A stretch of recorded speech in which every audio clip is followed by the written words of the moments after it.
11장 1절을 보면 질문과 대답이 아주 명확합니다. 그러므로 내가 말하노니 이 9장부터 10장까지를 우리가 읽고 또 들었기 때문에 이 그런모에 대해서는 다시 설명하지 않겠습니다. 좀 기억이 가물가물하시겠지만 하여튼 그러므로 결론적으로 내가 말하노니 하나님이 자기 백성을 버리셨느냐, 이 문제를 다루었군요. 하나님이 자기 백성을 버리셨느냐의 문제였던 겁니다. 그러니까 어떤 한 사람이 아니라 백성이라 불리는 그 사람들 버리셨냐라는 질문을 해왔습니다. 그게 모든 사람에 대한 하나님의 이 복음과 관계하여 복음의 확실함을 말해주는 것이고요. 그리고 그 신뢰를 드느라고 이스라엘 중에 에서와 야곱이며 이런 이야기를 계속 했던 것입니다. 호세아글도 인용을 했던 것이고요. 하나님은 어떻게 해요? 택한 자를 버리지 않는다는 겁니다. 이 이야기를 왜 했냐면 우리의 구원의 확실함을 얘기하기 위해서 한 것이고, 동시에 이스라엘이 하나님 앞에 선택받은 이스라엘의 구원이 확실함을 얘기하려고 했던 것입니다. 그래서 11장 1절만 보더라도 지금까지 9장 10절이 무슨 문제에 천착해 왔는지 우리가 알 수 있습니다. 이것은 하나님의 자기 백성이라고 불리는 그 백성이 버린 것처럼 보여지는데 과연 그런 것이냐라는 문제였습니다. 결코 그럴 수 없느니라.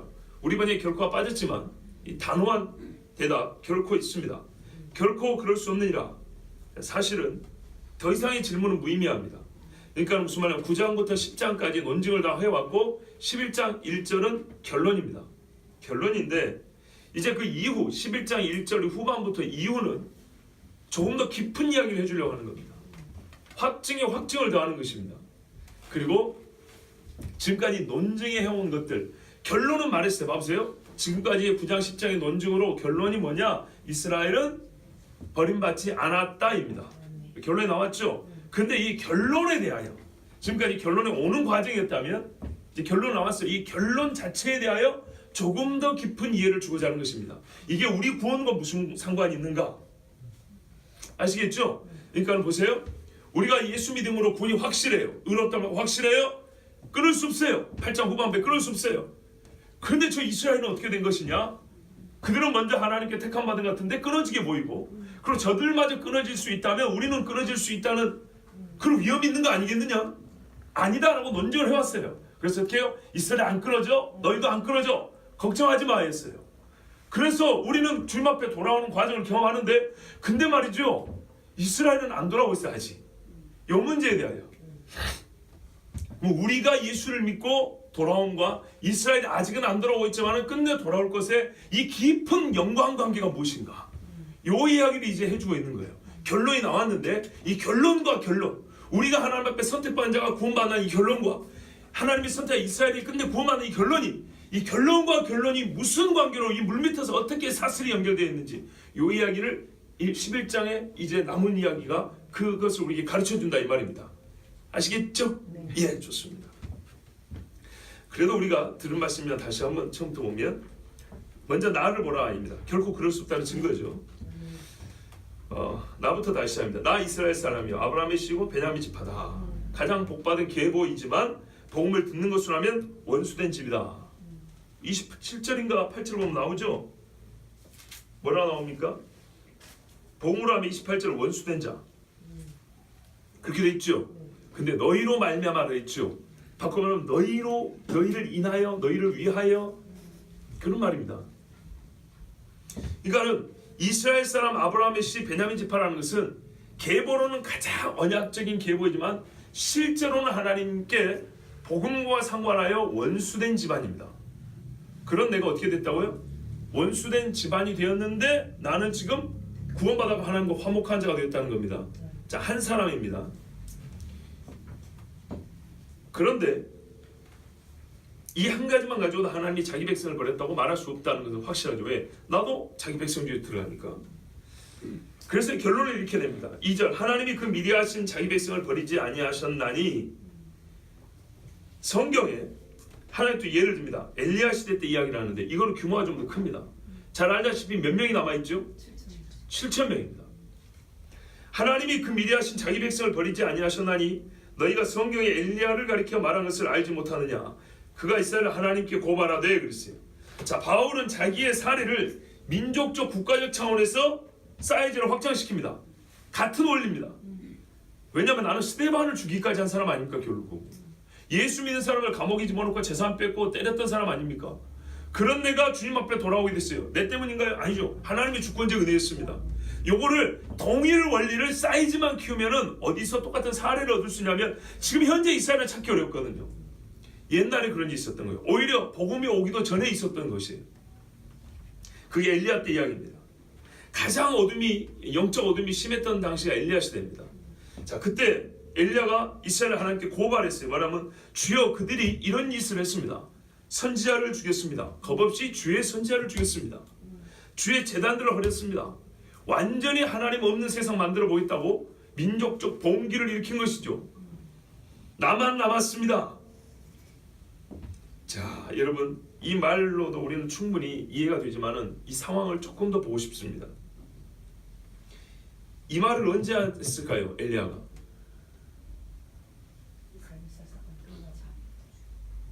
예? 갈멜산 사건 끝나고 언제요? 좀 더 구체적으로 말합니다. 물도 말라 그리고 먹을 것이 없어서 예. 광야길을 가고 그 산밑에가 뭐지? 로뎀나무. 로뎀나무 밑에서. 아, 거기서 한 이야기라고요. 예. 또 다른 분들은요? 동굴에서 맞아. 동굴에서 한 얘기. 이게 무슨 말이냐면 엘리야가 사역을 막 시작하면서 한 얘기가 아니고 우리말로 하면 할 거 다 했는데도 이 지경입니다 이 말이에요. 내 하나님 시킨 거 다 했으니까 하나님에 대한 약간 실망이 있어요. 하나님에게 불만이 있다고. 그래서 죽여달라고 했잖아요. 어지간하면 여러분 같으면 하나님의 이름으로 불이 하늘에서 떨어지는 그런 경험을 해놓고 이거 재밌잖아요. 한번 더 해볼만 하잖아요. 그런데 죽여달라 하겠습니까? 이 재밌는 일을 앞두고. 갈멜산 2번 3번 더 해도 되잖아요. 그런데 죽여달라 했어요. 마음이 얼마나 힘들었으면 이거를 우리가 좀 생각해야 된다. 이 말이 나오기까지 엘리야가 어떤 일을 겪었냐 잘 아는 것이지만 그래도 한번 되새겨보면 좀 다릅니다. 갈멜산에서 승리를 했습니다. 지금 뭐하고 있는 중이죠? 그 가뭄이 있죠. 그런데 이 사람들이 하나님께 돌아오지 않습니다. 여전히 바알을 숭배합니다. 정말 이 땅의 주인이 누군가 하고 한번 싸워보자, 대결해보자. 그래서 갈멜산에서 여호와의 이름으로 하늘에서 불이 떨어져서 물을 4동이가 부었는데 다 핥아버렸다 그랬어요. 불이. 근데 그 전에 뭔지 아십니까? 무너진 여호와의 제단을 수축하고 나옵니다. 이 말이 다 이유가 있는 거예요. 갈멜산은 하나님께 제사드리는 제단이 있었어요. 그거 다 헐어버리고 바알 제단 쌓은 거예요. 근데 엘리야는 다시 하나님의 제단을 쌓고 그 위에다 번제를 놨어요. 그리고 물까지 부었어요. 하나님이 불로 응답하셨어요.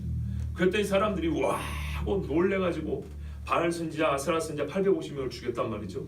그러면 여러분 거기에 몰려든 사람은 얼마나 수가 많은지 짐작이 되죠?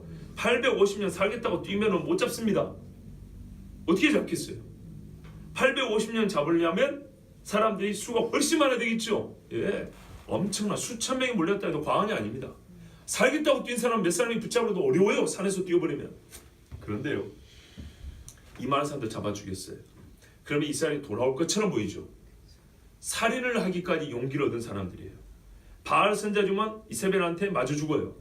그런데 이 사람들이 이세벨한테 지금 반역을 일으킨 셈이에요. 그런데요, 이게 웬걸요? 이세벨의 귀에 들어가니까 다 마음을 돌이켜버린 거예요. 다시 이세벨 편에 선 거예요. 엘리야의 실망이 이만저만이 아니죠. 그리고 본인이 그러고 나니까 겁이 난 거예요. 두려워서 도망을 갔습니다.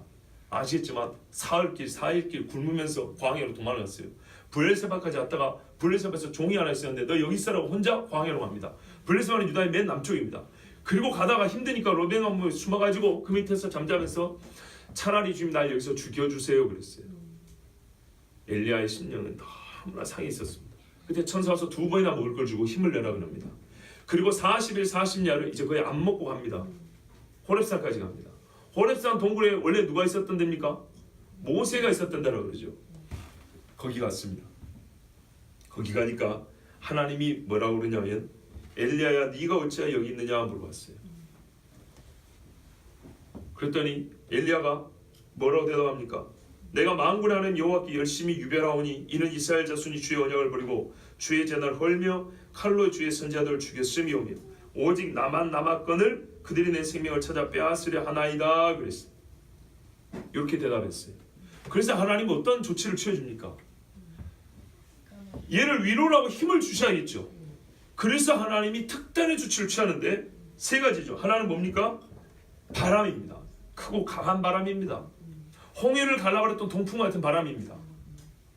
이거 엘리야가 전에 들었던 이야기예요. 쉽게 말하면 홍해의 구원을 지금 내 눈앞에서 보는 것 같아요. 근데 거기 여호와께서 계시지 아니하면 이해가 안 되죠. 갑자기 산을 진동하는 바람이 부는데 어떻게 여호와께서 계시지 않을 수가 있습니까? 분명히 여호와께서 행했는데 여호와께서 계시지 않대요. 이거는 하나님이 안 보이고 무슨 마귀가 있다는 게 아니라 엘리야가 그만큼 영적으로 침체되어 있다는 얘기입니다. 또 바람 후에 지진이 있었답니다.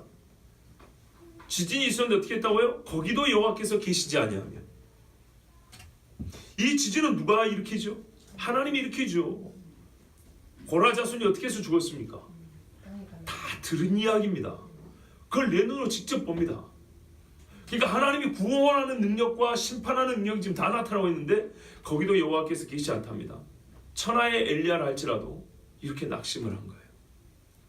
사람이 정신이 나가면 죽은 사람이 벌떡벌떡해서 눈이 맹해갖고 침 질질 흘리고 있죠. 엘리야가 참으로 어려운 상태였어요. 한 번 더 있습니다. 그 다음에 불이 있었죠. 자, 소돔과 고모라를 태웠다는 산을 태우는 엄청난 불. 신의 산에서 옛날에 연기가 하늘까지 옹기가마처럼 올라갔다 그랬어요. 그렇게 불이 붙었어요. 그러니까 모세 당시에 있었던 일을 지금 다 경험하고 있는 거예요. 말로만 들었던 그 이야기를 내 눈앞에서 세트로 일어났는데도 엘리야 눈에 하나님이 안 보이더래요. 그래도 좀 이따가 세미한 소리가 들렸대요. 뭔 소리인지 알 수 없어요. 근데 이 소리를 듣고 엘리야가 밖으로 나가봅니다. 자, 이렇게 나왔을 때 엘리야의 심정은 어떻게 돼요? 변화됐습니까? 변화된 줄 아는데도 이렇게 질문하니까 얼른 대답 못 하시겠죠? 전혀 안 변화됐습니다. 세미한 소리 자체가 엘리야를 변화시키지 않았습니다. 우리는 이렇게 생각합니다. 세미한 소리가 엘리야를 변화시켜서 하나님께서는 이 세 가지 방법이 아니면 세미한 소리를 주셔서 우리에게 새롭게 힘을 주십니다 하는데 세미한 소리 주시긴 주시죠. 근데 본문은 그렇게 말하지 않습니다. 일단 분명히 보세요. 엘리야는 세미한 소리 자체 때문에 변화돼서 주여 나에게 맡겨주신 삶이 무엇입니까? 남은 삶이 무엇입니까? 전혀 안 그럽니다. 그냥 이게 그전에는 못 듣던 소리인데 하고 동굴 밖으로 이렇게 나와봅니다. 그냥 그것뿐입니다. 세미한 소리는 하나님이 엘리야를 밖으로 끌어내기 위한 방법이었습니다. 왜 그러냐? 그 다음 보세요. 하나님이 똑같은 질문합니다. 13절에 보면 열왕기상 19장인데요. 엘리야야 네가 어찌하여 여기 있느냐? 아까 처음 왔을 때와 똑같은 질문이죠. 14절에 똑같이 대답합니다. 그러니까 세미한 소리가 엘리야를 변화시킨 게 아니에요. 내가 만군의 하나님 여호와께 열심히 유별하오니 옛날에는 특심하오니 이는 이스라엘 자손이 주의 언약을 버리고 주의 제단을 헐며 칼로 주의 선지자들을 죽였으며며 오직 나만 남았거늘 그들이 내 생명을 찾아 빼앗으려 하나이다. 하나님 이런 거 보여줘봐야 하나 해결 안 됐어요. 뭐 이상한 소리 들려줘봐야 그거 갖고 내 마음 치료 안 됐어요. 똑같은 이야기예요. 똑같은 이야기. 이 정도로 낙심해 본 적 있습니까? 우리가 엘리야를 몰라요. 영적 싸움이라는 게 얼마나 지치고 힘든 일인지 몰라요. 얼마나 사람을 정말 진을 다 빼놓는지 몰라요.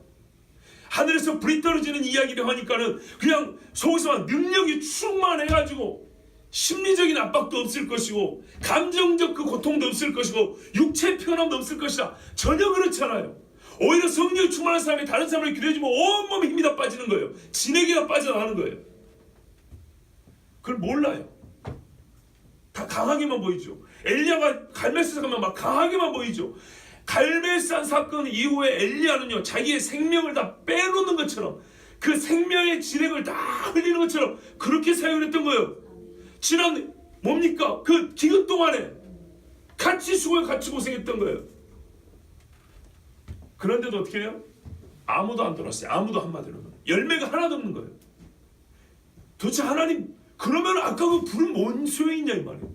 기근은 무슨 소용이 있냐 이 말이죠. 아무 소용이 없어요. 하나님 앞에 실망한 게 이만저만이 아니에요.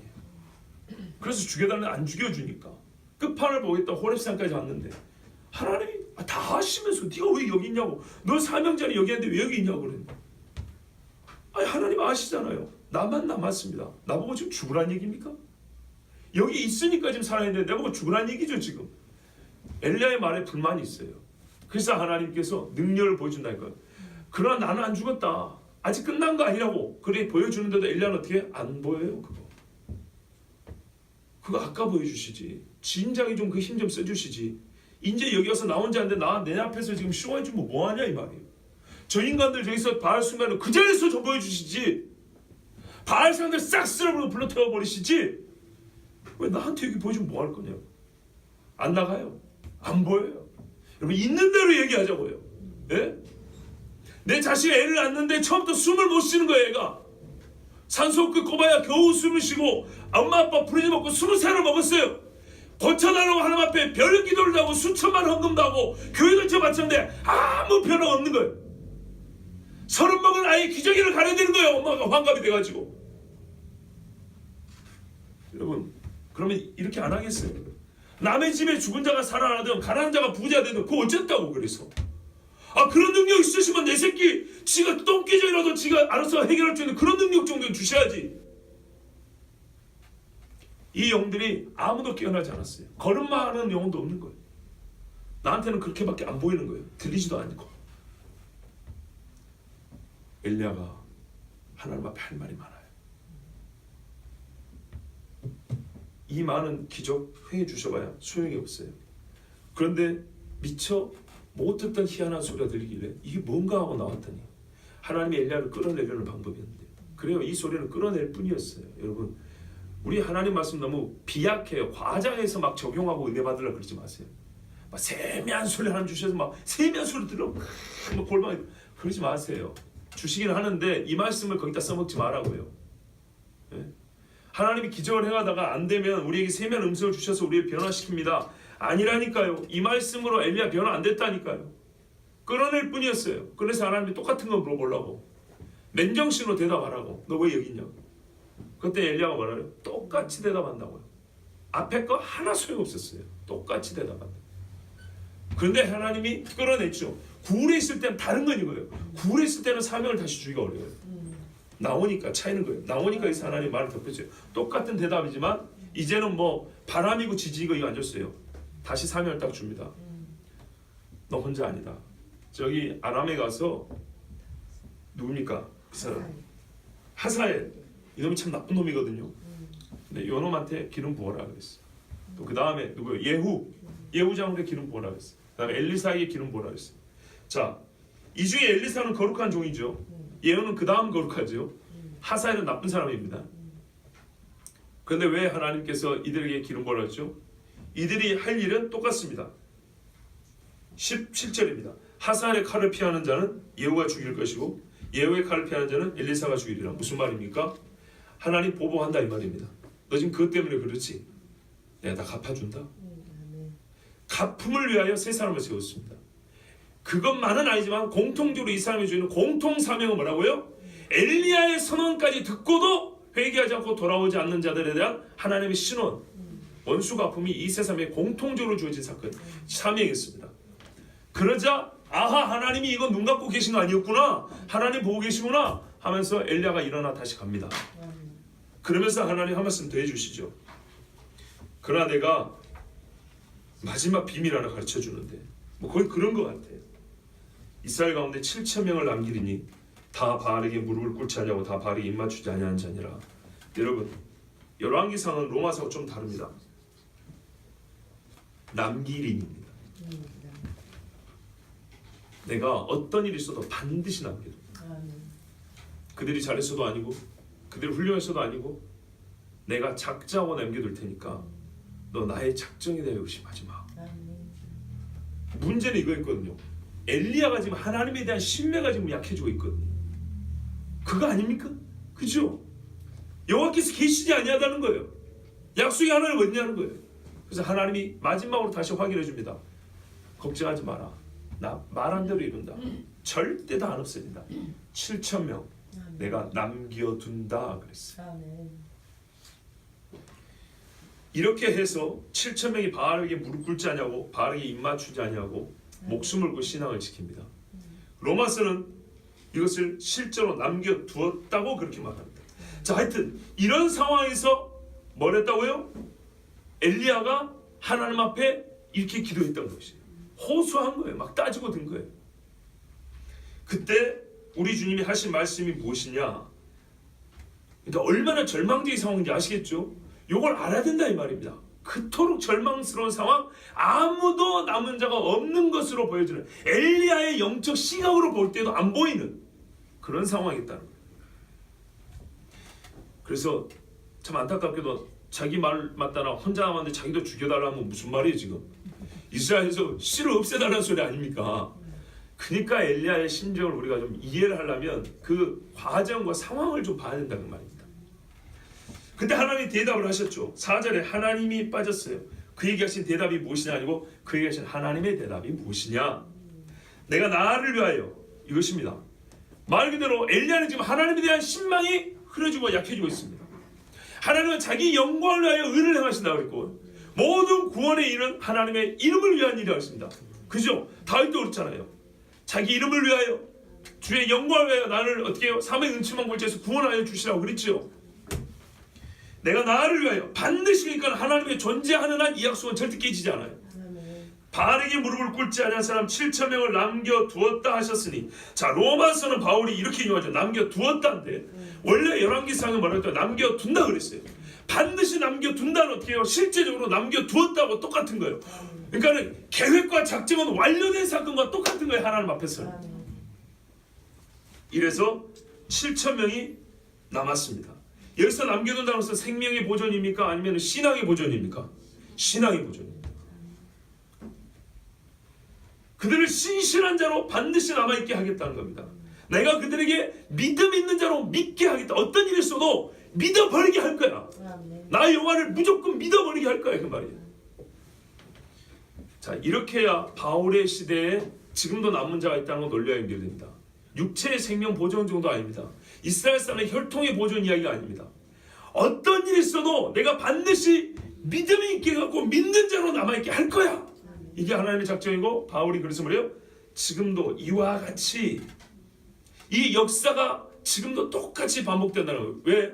하나님이 동일하시고 하나님의 약속이 여전하기 때문에 그게 지금도 그대로 유효하다는 얘기입니다. 그래서 5절에 그런즉 이와 같이 아까 그 이야기처럼 지금도 이 시대에도 은혜로 택하심을 따라 남은 자가 있느니라 그랬어요.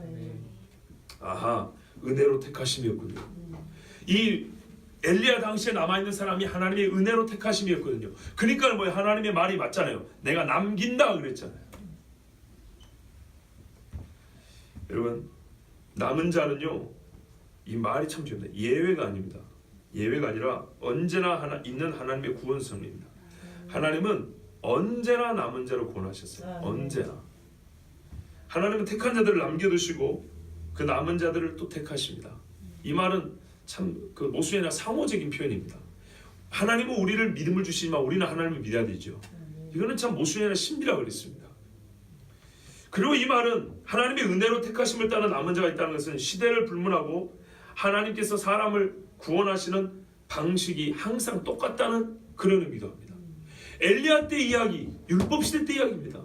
그런데 지금 바울은 무슨 이야기하고 있어요? 소위 말하는 우리가 시대를 구분하는 성령 시대 이야기를 하고 있습니다. 교회 시대를 얘기합니다. 똑같습니다. 하나님이 남겨주시고 은혜를 주시는 사람이 하나님 앞에 구원을 받습니다.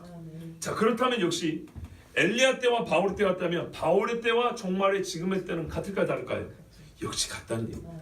항상 하나님의 은혜를 따라 우리가 구원을 받습니다. 자, 이렇게 적용하면 참 할렐루야고 좋지요. 그렇죠? 지금까지 한 일 부정하려는 게 아니에요. 이거는 우리가 아주 빠른 속도로 우리의 은혜로운 적용에까지 제가 좀 그 전에 2번이나 설교를 드렸기 때문에 빠른 속도로 진행해 온 거예요. 그런데 여러분, 이런 적용으로 우리가 마음의 감정적 만족이나 영적인 어떤 감흥을 얻었다고 해서 이 말씀을 제대로 본 게 아니에요. 본문의 제 1차적인 목적을 외면해서는 안 됩니다. 2절에 보면 그 미리 하신 자기 백성 그랬어요. 1절에도 자기 백성 그랬어요. 지금의 초점을 어디에 맞춰지냐면 원래 자기 백성에 맞춰져 있는 겁니다. 우리는 이 원리를 가지고 오늘의 우리 구원과 이 마지막 때의 남은 자의 구원에 관하여까지, 그렇죠? 이와 같이니까 동일한 하나님의 은혜로 택하심을 받아 구원받는 자 이야기를 순식간에 끌어와서 지금의 나의 신앙을 정의해 볼 수 있고 오늘날도 우리는 소망을 말할 수 있지만 우리는 그 전에 다시 한번 본래 1차적인 이 본문의 의도와 목표를 간과하지 않고 조금 더 깊이 봐야 될 책무가 있는 거예요. 그래야 아까 지금 우리가 받은 그 결론도 우리의 이 남은 자됨에 대해서도 은혜가 더하는 겁니다. 말씀이 어려운 것 같아도 깊이 보면 볼수록 내가 이미 갖고 있는 구원의 확신이 더해가고 얻은 생명이 더 풍성해지고 풍성해지는 겁니다. 그래서 우리가 그냥 넘어왔던 중요한 단어 자기 백성 2절에 그 미래하신 자기 백성 이 말씀만 보도록 하겠습니다. 여러분 개인에게 적용하기에도 참 용이하고 쉽고 은혜가 되지만 바울의 문제 제기와 답변은 뭐냐면 이스라엘 전체로서의 이스라엘의 구원에 관한 문제였습니다. 바울의 문제 제기는요 남은 자가 없다는 것이 아닙니다. 보세요. 9장에 보면 남은 자 얘기 나옵니다. 10장에도 남은 자 얘기 나옵니다. 이게 중요합니다. 바울의 말을 가만 보면 남은 자는 언제나 있었다는 거예요. 그러니까 지금 이스라엘에 남은 자가 없어 어떻게 하면 좋아 이 말이 아니고요. 남은 자 있어요. 옛날에도 남은 자가 있었고요. 그 중에 예를 든 게 뭐예요? 야곱이 또 있었죠. 그죠? 엘리야도 있었고 엘리야 시대 7,000명도 있었잖아요. 호사 시대도 남은 자 있었다고요. 남은 자가 없다는 문제가 아니고 이미 9장 10장에 읽다 보면 남은 자가 다 나옵니다. 그런데 진짜 문제는 전체로서 이스라엘이 남은 자로 여겨질 수 있냐 그 말이에요. 전체로서 이스라엘은 끊어진 것 같이 보인다는 얘기예요. 개인적 남은 자 얘기를 하려는 게 아니에요. 개인적 남은 자 얘기는 이제 이게 중요한 거예요. 개인적 남은 자 얘기는 아까 우리가 사이즈를 확대하니까 7,000명 나오죠. 사이즈를 더 확대하면요. 그래요. 이스라엘 얘기하려고 하는 거예요. 동일 원리로. 아시겠죠? 예. 지금 처음부터 문제는 전체로서 내 민족, 내 형제라고 그랬어요. 오늘 한 사람을 지금 말하는 게 아니고 그냥 개인을 얘기하는 게 아니라 처음부터 이스라엘이 문제였어요. 그런데 이스라엘의 구원을 얘기하기 위해서 단도직입적으로 그냥 이스라엘부터 얘기하면 말이 안 돼요. 못 이해요. 통하지 않아요. 그래서 한 사람이 얘기부터 한 거예요.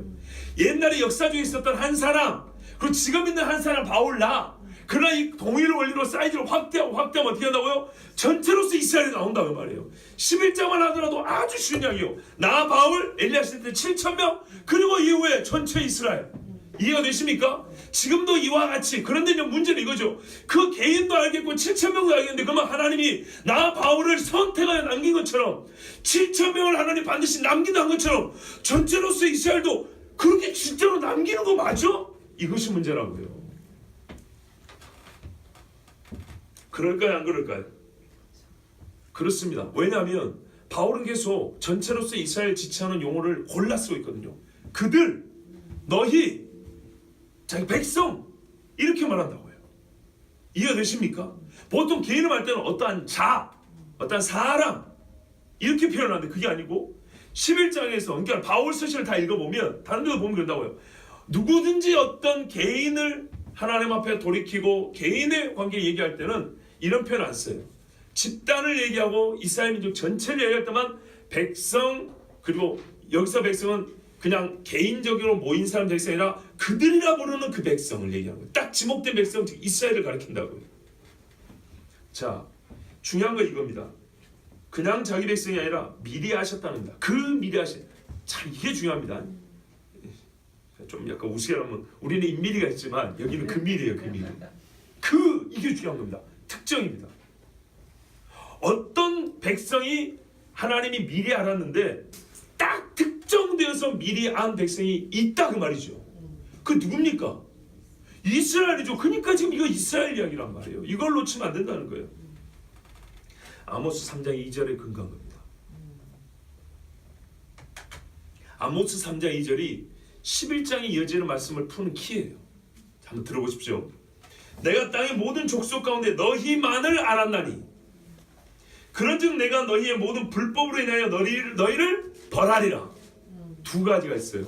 너희만 알았다. 그래서 너희를 벌하리라. 11장 후반 보면 뭐예요? 그들의 넘어짐으로 어떻게 해요? 하나님이 그러니까는 벌을 내렸죠. 다윗도 그랬잖아요. 못 듣게 하고 못 보게 하고 그랬죠. 불법으로 말미암아 못 보고 못 듣게 해버렸다니까. 이사야도 그래서 저들의 귀를 못 열게 하옵소서, 눈 열어서 보는 일이 없게 하옵소서 막 그랬잖아요. 그랬더니 어떻게 됐어요? 이방인이 구원을 받았죠. 그들이 벌받으면 이방을 구원받았어요. 그런데 어떻게 이들은 하나님이 알았으므로 다시 하나님이 구원을 해주신단 말이에요. 자, 아모스 3장 2절에 뭐라고요? 내가 땅의 모든 족속 가운데 너희만을 알았나니 내가 너만을 찾아냈고 내 것으로 삼았고 남편이 아내를 알듯이 아니는 너밖에 없다 이 말이에요. 존 파이퍼 목사님 이런 표현 써요. 남편이 아내를 아는 그 알므로 하나님이 안다고 말한 백성은 이스라엘밖에 없대요. 그 표현이래요. 모든 대부분의 신학자가 그렇게 얘기를 해요. 자, 이런 의미에서 이스라엘은 하나님이 미리 하신 백성이라고요. 얼마나 큰 차이 있는지 아시겠죠? 자, 요런 민족, 아니 요런 약속, 이 땅에 어느 민족도 어느 백성도 받은 적이 없어요. 개인은 받은 적 있죠. 그러나 어떤 민족이 민족적 단위로서 백성으로서 이 약속을 받은 적이 없다는 말입니다. 자, 그런데 이들이 어떻게 했습니까? 아까 너희가 불법을 저질러 죄를 지어 버렸다 그랬죠. 어떤 죄를 지었죠? 28절에 보면, 8절에 보면, 로마서 11절 28절에 보면 복음으로 하면 그들이 너희로 말미암아 원수된 자요 그랬어요. 원수됐습니다. 이스라엘이 전체적으로 원수됐다는 얘기입니다. 이 사람들은 남은 자 아닙니다. 아니, 원수된 자가 어떻게 남은 자가 되겠어요? 불순종한 자들 아닙니까? 10장 21절에도 순종치 아니하고 거스레 말하는 백성 아닙니까? 이 사람들입니다. 자, 이 잘 보세요. 이제 이게 중요합니다. 이스라엘 전체는 그리스도를 죽인 하나님과 원수된 자들입니다. 이제 말을 제가 차근차근 잘 들어보세요. 하나님이요 이스라엘만 알기로 했어요. 이스라엘만 알기로 했는데 이스라엘은 어떻게 했냐면 하나님의 아들을 죽여 스스로 하나님과 원수를 맺어버렸어요.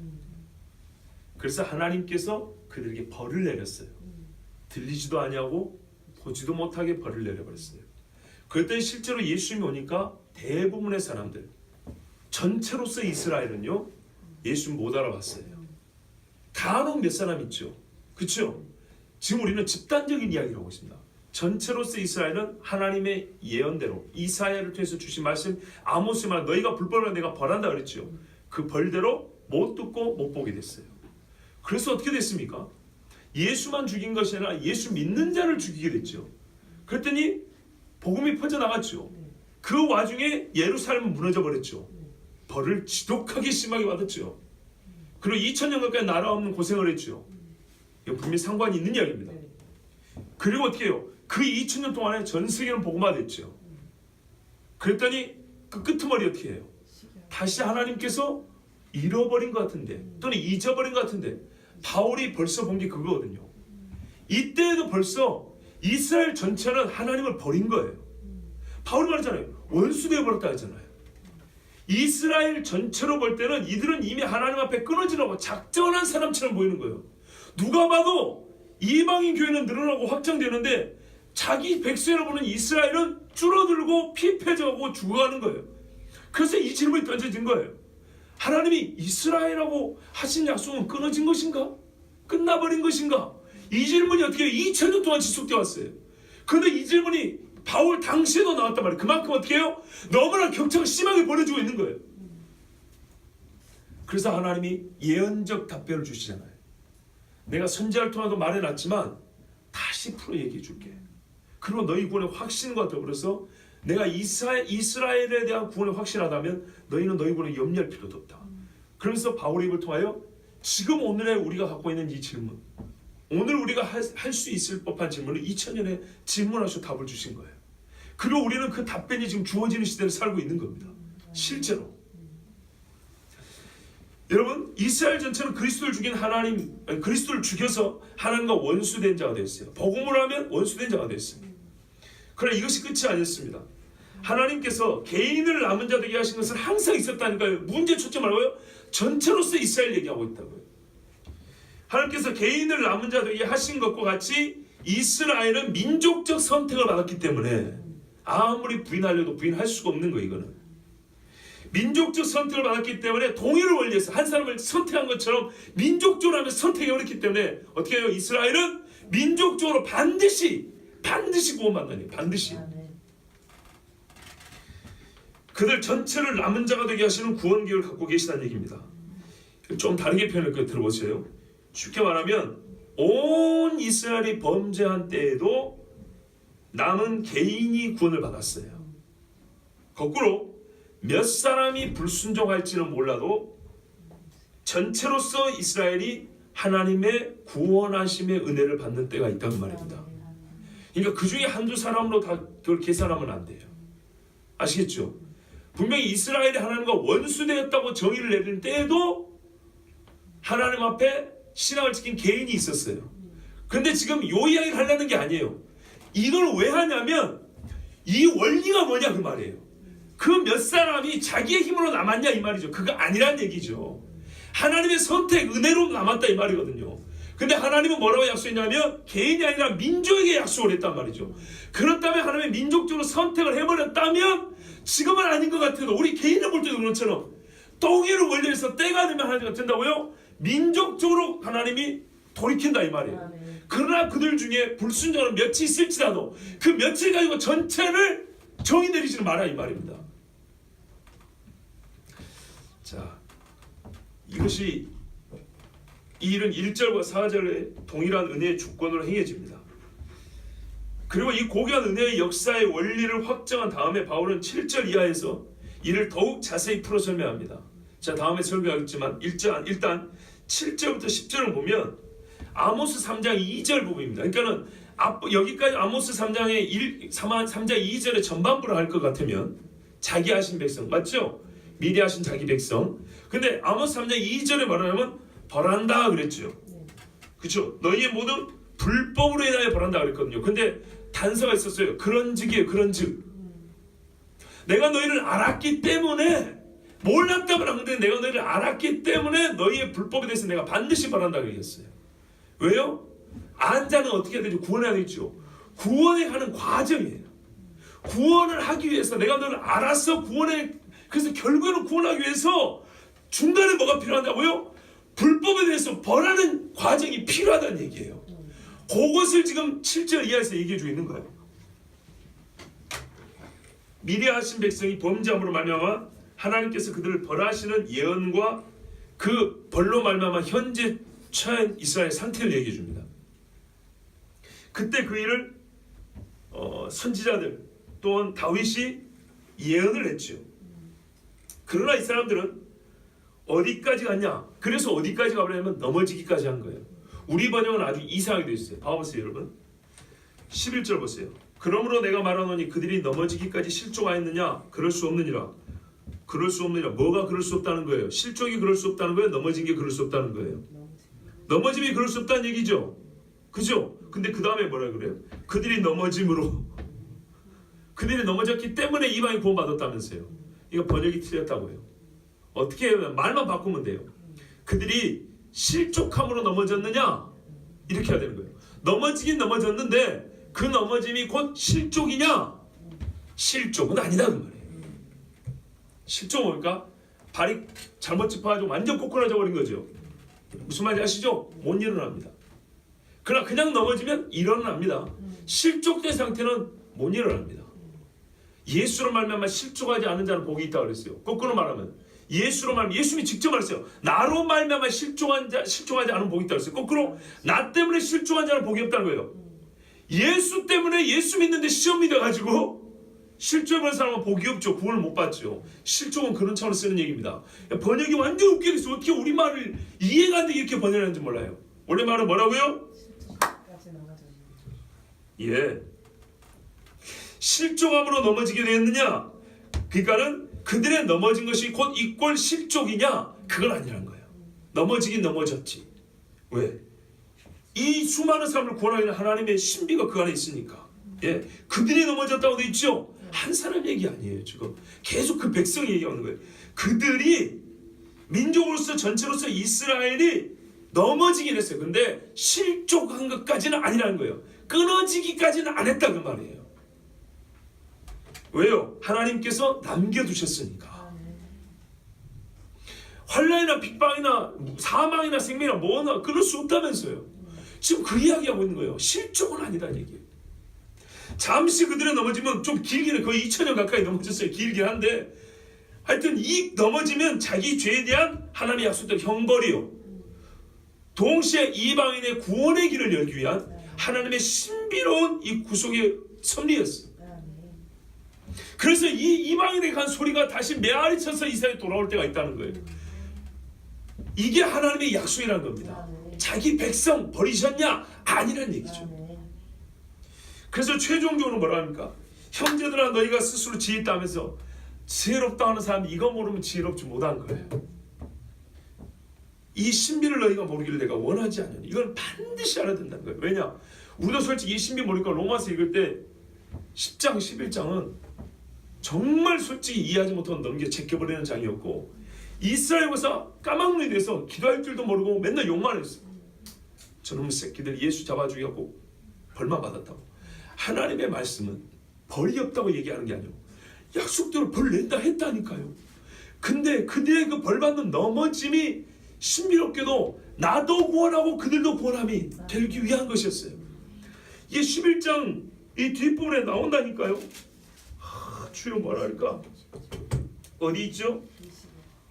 이 32절 31절 32절 이와 같이 이 사람들 순종하지 아니하니 이는 너희에게 베푸시는 긍휼로 이제 그들도 긍휼을 얻게 하려 하십니다. 하나님이 모든 사람을 순종하지 아니하는 가운데 거두시면 모든 사람의 긍휼을 베풀려 하심이로다. 아멘. 이방인도 뭐라 했어요? 나를 찾지 않은 자들에게 내가 여기 있다 했고 나에게 구하지 않은 자들에게 내가 너희를 들었다 말하다 그랬잖아요. 우리도 불순종이었다니까요. 근데 불순종한 우리를 구원하려고 이스라엘의 넘어짐을 사용하셨고, 그 넘어지고 불순종한 이스라엘을 구원하려고 우리가 하나님 앞에 선택받아 구원받은 이걸 사용하셨다니까요. 이 방법이 아니면 우리가 아무리 똑똑한 척해도 사실은 이 방법에는 양쪽 다 범죄한 양쪽 다를 구원할 방법이 없었던 거예요. 하나님의 지혜입니다. 고상하게 하나님이 꼭 자기 새끼를 이 땅에 보내셔서 피 흘리지 않고는 구원할 수 없었던가? 이따구 소리 하지 마세요. 사람들 중에 교만한 인간들이 이런 얘기한다요. 그러면서 뭐라고요? 성부는 폭력, 성경에 나타난 폭력성에 관하여 이런 책이나 써낸다니까요.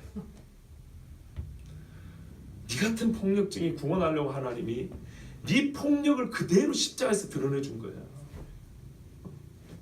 무슨 말, 어떤 말의 차이인지 아시겠어요? 하나님이 자기 아들에게 폭력성이 게 아니고 너의 폭력성과 너의 음란과 너의 잔인함이 무엇인지를 십자가에서 보여주시고 그 죄를 만천하에 드러내면서 그 죄를 사하신 게 십자가야. 네가 거기 있는 거야. 네 모습이 거기 있는 거라고. 근데 거기서 자기는 의롭고 우리는 화평을 추구하는 사람인데 오히려 성경의 하나님은 폭력이고 전쟁을 조정하는 신이고, 왜? 자기 아들을 아주 잔인하게 죽인 신이니까. 전쟁의 신 여호와. 이러면서 글 써내고 바빠놓고 사는 인간들이 있어요. 너희가 이 신비를 모르기를 원치 아니하노니 이 신비는 이방인의 충만한 수가 들어오기까지 이스라엘에 더러는 우둔하게 된 것이라. 그렇지 아니었으면 우리 하나님 앞에 못 갑니다. 그리하여 보세요. 26절입니다. 그리하여 온 이스라엘이 구원을 받으리라. 근데 이것이 바울 때 주어진 계시냐? 아니요. 제발 여러분 성경 말씀 그대로 들으세요. 예수님이 뭐라 그랬어요? 나에 관하여 모세의 글과 선지자의 글과 시편에 기록된 말씀이 있다 그랬어요. 그 지금 다 응했고 회개하여 구원에 이르는 증거가 땅끝까지 이른다. 그것도 성경에 기록이 돼 있다. 다 돼 있다 그랬어요. 이미 구약 성경. 문제는 뭐냐면 그것을 볼 때 어두운 가운데 있으면 못 보는데 빛이 필요했거든요. 이게 바로 성령의 조명입니다. 즉 예수님의 영의 조명입니다. 예수님의 말씀을 거기다 같이 겹쳐보면 보이는 거예요. 신비롭죠. 글자 두 개를 겹치면 원래는 혼란스러운데 구약 성경에다가 예수님의 말씀을 딱 겹쳐놓고 성령의 빛을 비춰주면 감춰졌던 글자 그 속에 있는 신비가 쫙 앞으로 보여지는 거예요. 그래서 이렇게 말하잖아요. 기록된 바, 구약 성경에 기록된 바, 이 말이 그런 뜻이었다는 거예요. 구원자가 시온에서 오사 야곱에서 경건하지 않은 것을 돌이키시겠고, 야곱은 이스라엘이죠. 내가 그들의 죄를 없이 할 때, 없이 할 때 했잖아요. 죄 없이. 그들에게 이루어질 내 언약이 이것이라. 이런 말씀이 구약이 있고 이 말씀을 어떻게 해석하라고요? 지금 바울이 해석한 지금 이 맥락으로 해석하라는 거예요. 언젠가 하나님이 온 이스라엘을 그리하여 온 이스라엘의 구원을 받으리라. 기록된 바 이 약속이 바로 이 결론이라는 얘기예요. 그러니까 우리가 이 말씀을 구약에서 찾으면 어떻게 해야 돼? 이 맥락은 그 구약의 말씀은 때가 되면 온 이스라엘이 구원받는다는 얘기구나. 교회 적용하기에 앞서서 이스라엘에 적용하라는 말이에요. 아멘. 성경의 해석법을 가르쳐주잖아요. 이런 뜻이라고. 그럼 이 말씀이 어딨냐? 이 말씀이 첫째 예레미야 33장 16절. 시간이 많으니까 읽어드리기만 할게요. 그날에 유다가 구원을 받겠고 그날에 예루살렘이 안전히 살 것이며 이 성은 여호와는 우리의 의라는 이름을 얻으리라. 아멘. 예레미야 이후로 이런 말 얻어본 적이 없어요. 남은 이야기입니다. 그 다음에 스가랴 13장 1절. 아까 뭐라 했어요? 그러니까 그들의 죄를 없이 한다 그랬죠. 그날에 죄와 더러움을 씻는 셈이 다윗의 족속과 예루살렘 주민을 위하여 열리리라 그랬죠. 그래서 이 사람들이 절기 때 물 떠오는 절기도 한다 그랬죠. 초막절 같은데, 속죄일 같은데. 그 다음에 스가랴 14장 1절에서 5절. 여호와의 날에 이르리라. 그날에 네 재물이 약탈되어 내 가운데서 나누이니라. 내가 이방 나라들을 모아 예루살렘과 싸우게 하리니 벌이하지 남았어요. 성읍이 함락되며 가옥이 약탈되며 분녀가 욕을 당하며 성읍 백성이 절반이나 사로잡혀 가려니와 남은 백성은 성읍에서 끊어지지 아니하리라. 그때 여호와께서 나가사 그 이방 나라들을 치시되 이왕의 전쟁 날을 싸운 것 같이 하시라. 예측이 하나님이 이스라엘 구원할 때처럼 또 그렇게 해준다는 얘기입니다. 그날에 그의 발이 예루살렘 앞 곧 동쪽 감람산에 서실 것이요. 이게 주님이 오신대요. 적그리스도 어떻게 이긴다고요? 어디로 오신다고요? 예루살렘 보고 감람산 온다고요. 예루살렘 동쪽문. 그래서 동쪽문을 열고 왕을 본다 그랬잖아요. 속죄일에. 그리고 그쪽 방이 뭐예요? 에돔에서 온다고 해요. 바라는 광야. 에돔에서부터 오는 이가 누구냐? 그 옷에 피가 묻었더라. 그걸 뭐라면 이사야의 말씀 하나님 뭐라면 내가 이 백성을 보니 환난을 당하는데 구해줄 자가 없어서 내가 친히 나서서 그들을 구해주고 오는 길이다. 이렇게 대답을 하고 있다고요. 그 이야기입니다. 그날에 그의 발이 예루살렘 앞고 동쪽 감람산에 서실 것이요. 감람산은 그 한가운데가 동서로 갈라져 매우 큰 골짜기가 돼서 산 절반은 북으로 절반은 남으로 옮기고 그 산 골짜기는 아셀, 요한계시록 보면 지진 이야기 나옵니다. 그 산 골짜기는 아셀까지 이를지라. 자, 골짜기 아셀 지파 맞죠? 아셀 지파 쫙 꼭대기 있죠? 자, 이러니까 그림이 생기잖아요. 얼마나 큰 지진인가 아시겠죠? 그 너희가 그 산 골짜기로 도망하되 유대 있는 자는 산으로 도망하라 그랬는데,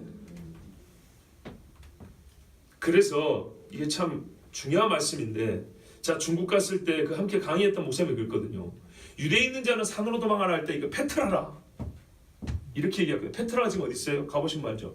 요르단에 있어요. 요르단에 가면은 바위로 된 아주 고대 그 세계 문화유적지로 되어 있는 집들이 있어요. 도시가 페트라. 바위에다 집을 만든 거거든요. 근데 그 목사님 그렇게 설교를 하더라고요. 유대에 있는 자는 산으로 도망하라는 말은 요르단에 있는 페트라 숨이라는 얘기다. 여러분 언제 요단강 건너서 페트라 숨겠어요? 페트라는 또 다 드러나 있어요. 공개되어 있는 자리. 금방 다 잡아낼 수 있어요. 근데 나는 차라리 그렇게 보는 것보다 이렇게 보겠어요. 뭐라고 말했어요? 하나님 말씀에 그때 지진도 나고 없었던 옛날과 다른 지형이 생긴다는 거예요. 옛날과 다른 지형이 생기면 여러분 옛날 지도를 가지고 찾을 수 있을까요? 상당히 어렵겠죠. 정찰하기도 어렵고 수색하기도 어렵고 숨으면 찾기 어렵다고요. 위험하고. 근데 나 같으면 이 말씀을 갖다 인용하는 게 더 낫겠어요. 물론 정확한 건 그때 가봐야 알지만 충분히 우리가 근거로 삼을 수 있다면 근거는 성경에서 나와야지. 너희가 그 산, 아니 이게 예루살렘에서 저 아셀 북쪽 꼭대기까지 찢어져 있다면 땅이 이렇게 동서로 갈라지고 이렇게 쫙 찢어져 있다면 엄청난 사이즈잖아요. 그 산 골짜기로 도망하되 바로 도망하라 했잖아요. 유다왕 우시자 때 지진을 피하여 도망하는 것 같이 하리라. 종말의 때. 그러니까 여러분 성경을 보면 성경의 해석이가 어렵지 않아요. 나의 하나님 여호와께서 임하실 것이요 모든 거룩한 자들이 주와 함께하리라. 그 다음에 이사야 59장 20절 21절을 보면 여호와의 말씀이라 구속자가 시온에 임하며 시온에 임한다고 했지 아까. 야곱의 자손 가운데서 죄가를 떠나는 자에게 임하리라. 회개하는 자죠. 여호와께서 이르시되 내가 그들과 세운 나의 언약이 이러하니 곧 내 위에 있는 나의 영과 내 입에 둔 나의 말이 이제부터 영원하도록 내 입에서와 내 후손의 입에서와 내 후손의 입에서 떠나지 아니하리라 하시니라. 여호와의 말씀이라. 아멘. 이것 함과 같으니라. 이렇게 말씀하심과 같으니라. 이게 말이죠 하나님이 작전의 신비예요. 그런데 지금 현재 어떻게 해요? 이 사람들이 복음으로 하면 그들이 너희로 말미암아, 그게 이제 이해가 되죠. 너희를 세우기 위하여 원수된 상태다. 그들의 죄이면서 또한 너희를 구원하기는 하나님의 신비다, 신비. 그래, 이것도 끝이 아니라는 거예요. 잊지 말아요. 조상들로 말미암아 사랑을 입은 자라. 이 말이 뭐예요? 그 미리 아신 백성의 다른 표현이에요. 아브라함에게 너와 내 자손이라고 하는 약속해버렸다. 아시겠죠? 너와 내 후손이라 약속을 해버렸다고요. 개인적으로는 믿음 있는 자가 아브라함 자손이 맞아요. 근데 뭐래요? 여기서는 조상이라고 표현을 했어요. 이제 민족적 이 연결고리를 찾는 거예요. 조상들로 하면 이들은 지금 믿음이 없어서 원수된 자인데 동시에 어떤 정체성을 갖고 있냐면 그들의 조상들로 말미암아 하나님께 사랑 입은 정말 신부로 아내로 여겨진 자라니까 그건 절대 부정하지 말라는 거예요. 그럼 뭐만 하면 돼? 너희들이 본래 남편에게로 돌아온 것만 남았다는 거예요. 근데 하나님은 어쨌든 내가 반드시 내가 남겨버린다는 거예요. 옆에 I cause to remain 그랬어요. 보통 제가 영어를 잘 모르지만 보통의 cause는 어떤 원인을 얘기한단 말이죠. 끌어낸다는 거예요. 하나님이 그들이 남아있는 데 대해요 내가 모든 것을 내가 책임을 져버린다는 얘기예요. 내가 남겨둔다는 얘기예요. 그러니까 지금은 원수의 상태로 그들이 자유적으로 떠났지만 내가 어떻게 반드시 그들이 다시 돌아오게 조상들로 말미암아 사랑 입은 자로 사랑의 사랑으로 다시 돌아오게 내가 반드시 해버리겠다는 거예요. 조금만 기다려라. 너희 잘난 이방인들 너희 수만 좀 차면 반드시 내가 돌이킨다는 거예요. 이 약속을 하나님이 수많은 선지자를 통하여 수천 년 전부터 지금 해주신 거예요. 우리는 그 역사의 현장을 곧 보게 될 거예요. 그리고 지금 이게 진행되고 있는 걸 보고 있잖아요. 어느 한날 눈 떠봤더니 되는 게 아니고 역사는 어떻게 구체적으로 현실화되기 위해서는 하나님의 과정과 절차가 있단 말이죠. 하고 계신다고요. 조상들로 말미암아 이게 하나님께서 은혜로 선택했다는 것을 표현한 말이 아니면 무엇입니까? 너희 조상들로 말미암아 사랑을 입었다. 이스라엘은 전체로서 남은 자로 곧 나타날 것입니다. 온 세상이 가장 어두울 때 세상이 적그리스도에게 무릎을 꿇을 때 오히려 그들은 혹 그들 중 몇 사람은 이 복음을 끝까지 거부할지 모르지만 전례 없는 이스라엘의 회개와 부흥을 우리가 보게 될 것입니다. 그러나 이것은 성경의 예를 따르면 절대 평온한 중에 오지 않습니다. 두려움과 환난과 징벌 가운데 나타납니다. 그리고 이방인들에게 복음이 땅끝까지 증거되는 일과 함께 나타납니다. 여러분 이것이 혹 작은 지식이라 여겨지십니까? 아닙니다. 바울이 그걸 신비라고 말합니다. 성경에 보면 예수 그리스도는 하나님의 비밀이라고 그랬잖아요. 같은 말입니다. 신비, 미스테리온. 우리가 미스테리라고 그러죠? 미스테리온입니다. 사람의 이해로는 이해할 수 없는 것을 신비라고 합니다. 신비와 모순은 둘 다 공통점은 내가 이해할 수 없다는 겁니다. 모순은 그 일이 너무 얄궂어서 너무 질들여서 나를 이해시키지 못할 정도로 저급하다는 얘기고, 신비는 그 일이 너무 높아서 너무 깊어서 내 능력으로 이해가 안 되는 걸 신비라고 합니다. 예수 그리스도는 하나님의 신비라고 했어요. 사람들이 보는 전도의 미라는 것이지만 이것이 우리가 구원받는 신비예요. 이스라엘에 관한 문제도 하나님의 신비예요. 모든 사람이 하나님 앞에 전 세계 사람들이 구원을 받고 하나님의 복음을 듣고 주의 앞으로 나온다는 이것은 신비예요. 그래서 11장 후반부에 보면 말했잖아요. 누가 하나님의 속에 들어갔느냐? 누가 하나님께 먼저 가르치면 모세가 되느냐? 아무도 없다는 거예요. 그래서 깊도다. 하나님의 뭐가요? 지혜와 지식의 풍성함이요. 옛날 번역에는 부요함이요 그랬어요. 하나님을 알고 싶으면요, 하나님의 구원하시는 것을 보세요. 하나님의 능력, 하나님의 마음, 하나님의 계획 거기 다 들어있습니다. 근데 우리가 하나님을 사랑한다면서 이스라엘을 외면한다, 이스라엘을 모른다, 이거는 우리 구원에 대해서도 왜곡된 이해를 가질 수 있어요. 그리고 다른 사람의 구원에 대해서도 왜곡되거나 함부로 섣불리 판단하는 죄를 범할 수 있어요. 여러분, 이스라엘은 버림받지 않았습니다. 이것이 지금 당장 우리 오늘과 무슨 상관이 있으랴? 상관이 있습니다. 내가 주님 앞에 은혜로 택하심을 받았습니까? 버림받지 않습니다. 이 믿음을 가지고 사셔야 합니다. 그리고 이 믿음이 하나님께서는 동일 원리에 의해서 똑같이 은혜로 택하심을 받다. 예전 6절에 그러잖아요. 이게 행위로 될 것 같으면 은혜가 은혜되지 아니한다. 언제나 구원은 은혜로. 동일한 은혜로. 너 같은 죄를 내가 남겼다고 해서 뭐 불만이냐? 그러면 네가 지금 보기에 하나님과 원수 노릇하고 있는데 너도 하나님과 원수였지 않냐? 근데 그 원수 노릇은 저 이스라엘을 내가 민족제가 택한다 해서 네가 무슨 불만을 가질 것이냐? 똑같은 이야기인데 사실은 그리고 그것을 하나님이 지인즉부터 약속을 하시고 결정해 놓은 일인데, 그래서 여러분 이것은 오히려 우리가 갖고 있는 이 보세요, 이스라엘을 구원하기 위해서 하나님이 지금 수천 년의 시간을 쓰셨어요. 우리 한 개인은요, 눈에 보이는 시간만 하면 한 개인은 길어야 7, 80입니다. 그죠? 하나님께서 이 수천 년의 계획 속에서 그 시간 속에서 하나의 약속을 지켜오셨다면 7, 80년 사는 나에게 주신 약속을 안 지키실까요? 그러니 우리 구원은 더욱더 확실해지는 겁니다. 확신에 확신을 더할 수 있습니다. 그러니 여러분, 우리가 예수 믿는 믿음과 구원의 확신을 갖고 살기 위해서라도 하나님께서 이스라엘에 주신 내가 너희를 반드시 구원하리라는 이 말씀을 믿으셔야 합니다. 이것이 하나님께서 마지막 때에 우리에게 보여주실 구원의 신비고 주권적 은혜로 남은 자들입니다. 우리 함께 기도하겠습니다. 하나님 아버지, 이 시간에 우리 함께 해주셔서